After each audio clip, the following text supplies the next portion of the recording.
Ano daw magandang pampawin streak na combo guys ngayong new season. Ito sakto new season lang guys. Ito mabisa boss, sinubukan namin. Atlas Mage, tas partneran nyo ng Tigreal.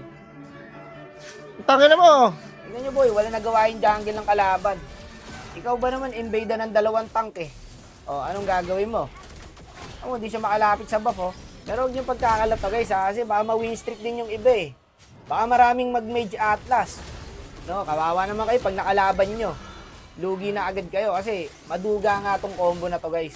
Sasabihin ng iba dyan, ano damage niyan, Teacher Wack? Alam nyo guys, masakit ang Mage Atlas pag naka-pure Mage item. Eto, papakita ko sa inyo ha. Baka sabihin nyo kasi nagloloko lang ako eh. Hindi biro ang damage nito boy. Ako hindi ko kayo ini-encourage mga boss ha, para gamitin nyo to. Hindi po kasi to para sa mundo ng mga tao. Para to sa mundo ng mga halimaw. Nakita yung nangyari sa Kadita boy? O eto, tignan nyo, walang galawan to. Hindi gagalaw yan boy, sticking madikit yan. Sabay slam dunk boss. Walang magawa yung mid nila Brad. Counter na counter sila sa pick namin. Teacher Wack, paano pagka na-counter ka ng hero? Iban nyo. Alam nyo naman ang pang-counter sa mga setter, di ba? Digi. Iban nyo agad boss. O, tignan nyo, hanapin nyo yung Kadita. Kung makakagalaw to. Walang galawan yan Brad. Hindi nakalublob. Dito, pag may nagdikit dyan. Ito yung marksman. Tignan nyo, mawawala din yan boy. Basta na ultihan yan ng Atlas na naka-mage. Ewan ko lang kung mabuhay pa yan. Pati ako. Patay rin ako. Ang dami pala doon. Loko. Ako seryoso ako kaya hindi ako tumatawa guys. Kasi may potential eh. Nakikita ko ang Mage Atlas. Meron talagang potential. Depende na lang sa nagamit. Kaya sobrang bisa nito boy. Legit. Huwag lang mga naka-fury kasi counter na agad kayo doon. Tingnan mo naman oh. Paano ko mabubuhay doon?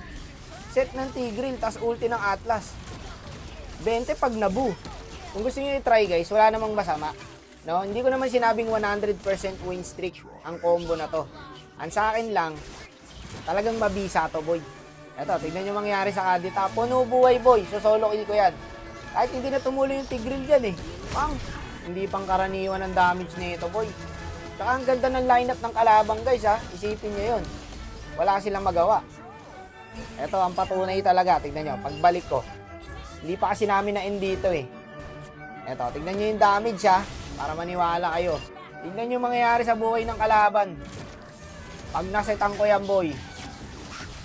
Ready na ba kayo? Ano, gagi, nalambot ni Terisla oh. Ito na. Tignan nyo boss. Ayan na boss. Ayan na yung tatlo, pang.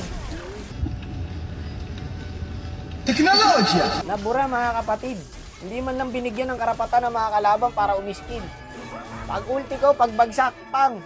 Nawala para mga bula. Ganito po katindi ang combo na to. Kung ayaw nyo talaga maniwala, itry nyo ipa-review kay Sir Fuego to o kaya kay Sir Bentings. Kaya sampulan nyo na mamaya yung mga kampi nyo guys. Lalo na ngayon, end season na. Talagang labasan na ng meta to boy. Tentado! Turun!